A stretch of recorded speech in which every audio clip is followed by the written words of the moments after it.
Hello friends, welcome back to my channel.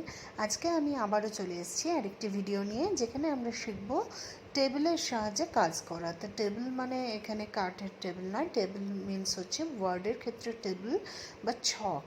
তো সেটা নিয়ে জানতে গেলে আমাদের জানতে হবে টেবিল তৈরি করার, তাতে রো কলাম অ্যাড করা, সেই টেবিলটাকে কী করে মুভ করতে পারি, আমরা এটা সাইজ করতে পারি, insert delete row column, merge cells, split cells, table border, auto format, delete table, এই অপশানগুলো।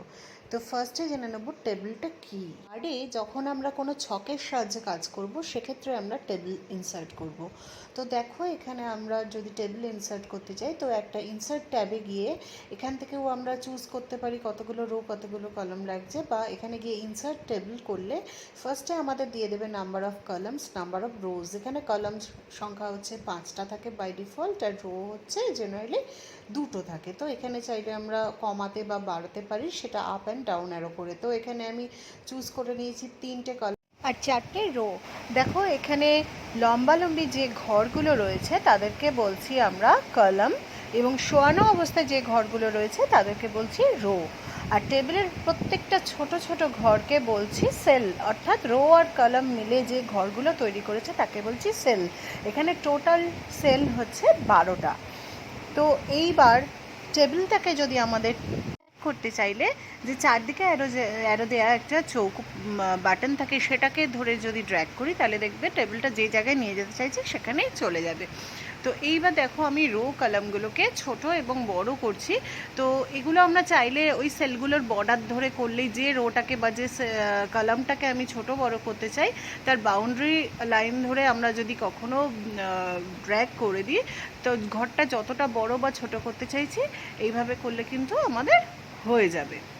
এইবার দেখো আমি ফার্স্ট কলামটাই সিলেক্ট করে নিয়েছি। এবার রাইট ক্লিক করে আমি যদি এখানে একটা কলাম ইনসার্ট করতে চাই, ব্ল্যাঙ্ক কলাম আমার প্রয়োজন, তো ইনসার্ট করতে চাইলে ওই কলামটার আইদার বাঁ দিকে আর ডান দিকে আমি একটা ব্ল্যাঙ্ক কলাম আনতে পারি। তো আমি এখানে কলামস টু দ্য লেফট করেছিলাম বলে ওই কলামটার বাঁ দিকে সেম সাইজেরই একটা কলাম ইনসার্ট হয়ে গেছে। এবার যদি সেটাকে ডিলিট করতে চাই, যে কলামটিকে ডিলিট করব সেই কলামটিকে সিলেক্ট করার পর দেখো রাইট ক্লিক করলেই ডিলিট কলামস বলে অপশান পাবে। দেখো আমি সেই অপশানটায় ক্লিক করলাম, কলামটা আমার ডিলিট হয়ে গেল। ঠিক একইভাবে রো ইনসার্টের ক্ষেত্রে আমরা পাবো রোজ two above or rose below, অর্থাৎ রোটাকে আমরা ওপরে নিয়ে আসতে পারি কারেন্ট রোয়ের, অথবা নিচে আনতে পারি ব্ল্যাঙ্ক রোকে। ঠিক একইভাবে ডিলিট করার ক্ষেত্রে যে রোটাকে ডিলিট করতে চাইছি তাকে সিলেক্ট করে নিয়ে রাইট ক্লিক করে ডিলিট রোজ অপশানে ক্লিক করলেই কিন্তু আমার রোটা ডিলিট হয়ে যাবে। এইবার দেখো আমি এখানে দেখাচ্ছি তোমাদের মার্জ সেল। মার্জ সেল মানে এখানে দেখো 4টে রো আছে, আমার টোটালটা মিলে একটা সেলে পরিণত করব, অর্থাৎ পরপর পাশাপাশি সংলগ্ন সেলগুলোকে আমি যদি একটা সেলে পরিণত করি, তো সেক্ষেত্রে তাকে বলছি মার্জ সেল করা। তো এখানে দেখো আমি 4টে রোকে নিয়ে নিয়েছিলাম, নেওয়ার পর সিলেক্ট করে রাইট ক্লিক করে মার্জ সেলস অপশানে ক্লিক করেছি, টোটালটা কিন্তু একটা সেলে পরিণত হয়েছে। ঠিক একইভাবে ধরো আমি একটা এখানে প্রথম সেলটাকে স্প্লিট করতে চাইছি, তো ওই ঘরটায় সিলেক্ট করে রাইট ক্লিক করে স্প্লিট সেলস অপশানে গেলে, স্প্লিট মানে হচ্ছে একটা সেলকে কতগুলো ভাগে ভাগ করছি। দেখো এখানে নাম্বার অফ কলামস আর রোজ চেয়েছে, তো আমি চার করে নেওয়ার পর দেখো যেই আমি এখানে ওকে করলাম, সঙ্গে সঙ্গে আমার প্রথম ঘরটা 4টে কলাম 4টে রোয়ে বিভক্ত হয়ে গেল।